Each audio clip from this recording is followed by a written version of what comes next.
കേരളത്തിൽ 62 ലക്ഷം ആളുകൾക്ക് വളരെ കൃത്യമായി എല്ലാ മാസവും കോവിഡ് കാലത്തും പ്രളയകാലത്തുമടക്കം വീടുകളിലേക്ക് പെൻഷൻ എത്തിച്ചിരുന്ന ഒരു സർക്കാരായിരുന്നു പിണറായി സർക്കാർ ഒന്നാം കാലഘട്ടത്തിൽ. രണ്ടാം പിണറായി സർക്കാരും അധികാരത്തിൽ വന്നതിനു ശേഷം ഈ പെൻഷൻ കൊടുത്തു തുടങ്ങുമ്പോൾ അതിലൊരു ക്ഷാമവും ഉണ്ടായിരുന്നില്ല. 2022 മാർച്ച് മാസം 31-ാം തീയതി വരെയും ഇതേ രീതിയിൽ തന്നെ കാര്യങ്ങൾ മുന്നോട്ട് പോയി. അപ്പോൾ എന്തോ സംഭവിച്ചിട്ടുണ്ട്.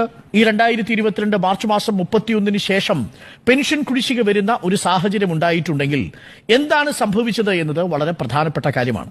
അന്നാണ് കേന്ദ്ര സർക്കാർ സംസ്ഥാന സർക്കാരിനെ സാമ്പത്തികമായി ഞെരുക്കാനുള്ള ഒരു ഉത്തരവ് കൊണ്ടുവരുന്നത്.